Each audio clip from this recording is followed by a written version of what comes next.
Halo teman-teman, selanjutnya kita bahas mengenai keputusan Mahkamah Konstitusi nomor 140 garis miring PUU garis miring 21 tahun 2023 yang menjadi langkah penting dalam memperkuat kepastian hukum terkait hak asuh anak pada pasangan yang bercerai.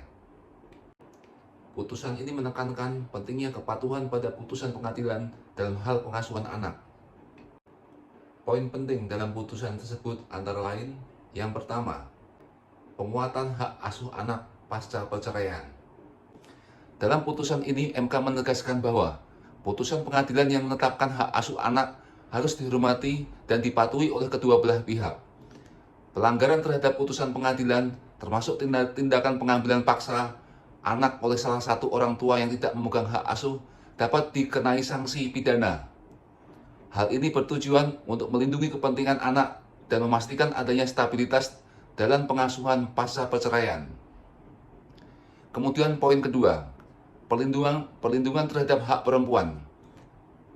Perempuan seringkali mengalami diskriminasi atau ketidakadilan. Dengan putusan ini, MK memperkuat akses perempuan pada hak keadilan, memastikan juga bahwa mereka dilindungi oleh hukum dalam proses pengasuhan anak. Selanjutnya, poin ketiga, dasar hukum kepatuhan pada putusan pengadilan mengenai hak asuh anak diatur dalam pasal 330 ayat 1 KUHP yang menyebutkan bahwa siapapun yang mengambil paksa anak dan pengasuh dari pengasuh yang sah berdasarkan keputusan pengadilan dapat dikenai pidana penjara paling lama 7 tahun. Semoga poin-poin di atas dapat dipahami dan selanjutnya akan dilanjutkan oleh rekan saya, Niki dan Uli. Tuntutan hak asuh anak juga ditemukan dalam kasus ketika proses perceraian masih berlangsung. Sejumlah suami dengan sengaja menyembunyikan atau memutus hubungan anak dengan ibunya. Tindakan ini dilakukan untuk menyandera pihak istri agar tidak jadi menggugat cerai, atau dimaksudkan untuk memberikan penderitaan yang lebih berkepanjangan kepada pihak istri. Dalam rentang 2019 sampai 2023, Komnas Perempuan mencatat ada sebanyak 222 kasus kekerasan terhadap istri yang juga terkait dengan perebutan hak anak dari 3079 total kasus Komnas Perempuan. Mengenali peristiwa perampasan hak asuh anak oleh mantan suami sebagai tindak kekerasan berbasis gender terhadap perempuan. Ini adalah cara yang digunakan pelaku untuk menyatakan kuasa kendali suami pada pihak istri atau perempuan, sebagai balas dendam atas kondisi yang tidak dapat ia kendalikan ketika istri bersikeras untuk bercerai. Tindak perampasan hak asuh anak ini menyebabkan penderitaan psikis yang berkepanjangan dan dapat berdampak pada kesehatan rohani dan jasmani pada perempuan. Selama ini dalam mempertahankan hak atas pengasuhan anak, perempuan rentan menjadi korban penundaan keadilan, delay in justice. Selain ragu-ragu dalam menindaklanjuti laporan dengan alasan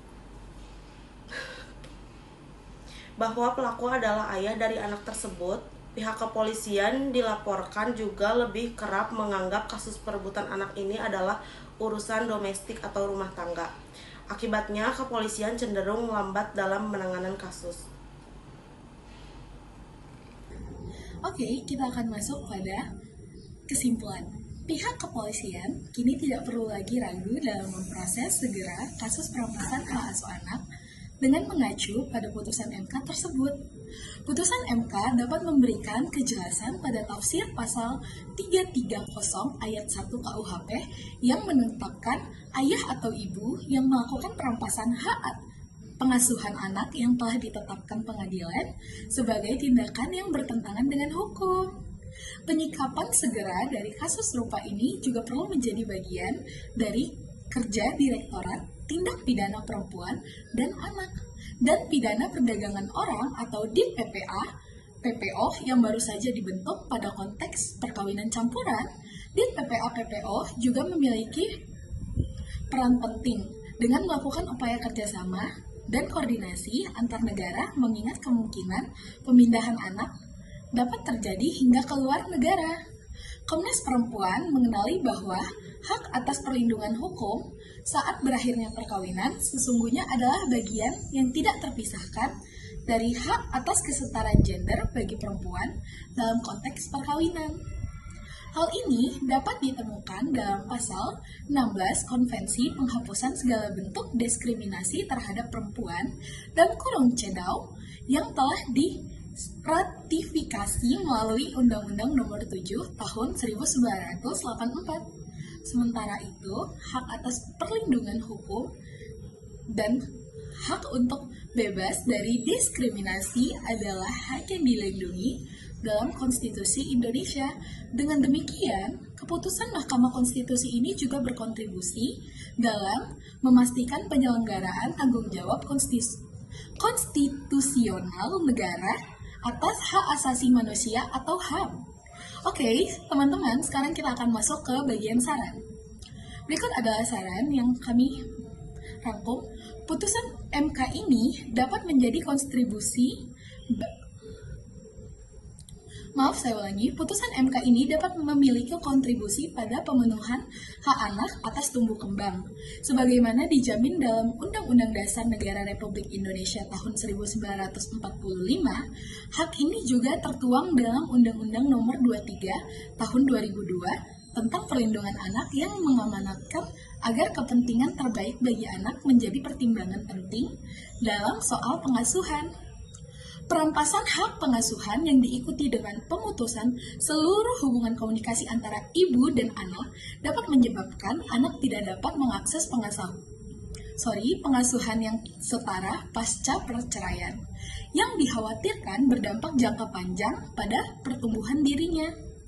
Oke, berikut kita akan masuk ke tahap referensi, di mana kami mendapatkan referensi-referensi untuk membuat materi ini. Yang pertama, kami dapat dari Undang-Undang Dasar Republik Indonesia tahun 1945. Yang kedua, kami juga mendapatkan dari Undang-Undang Nomor 35 tahun 2014 tentang perubahan atas Undang-Undang Nomor 23 tahun 2002 tentang perlindungan anak. Yang ketiga, kami mendapat dari Undang-Undang Nomor 19 Tahun 2016 tentang perubahan atas Undang-Undang Nomor 1 Tahun 1974 tentang perkawinan. Yang keempat, kami mendapat dari Undang-Undang Nomor 16 Tahun 2019 tentang perubahan atas Undang-Undang Nomor 1 Tahun 1974 tentang perkawinan, dan juga dari Komnas Perempuan. Terima kasih teman-teman. Terima kasih teman-teman telah menonton video kami. Semoga video kami dapat bermanfaat bagi kalian semua. Bye-bye! All I dream of is your eyes.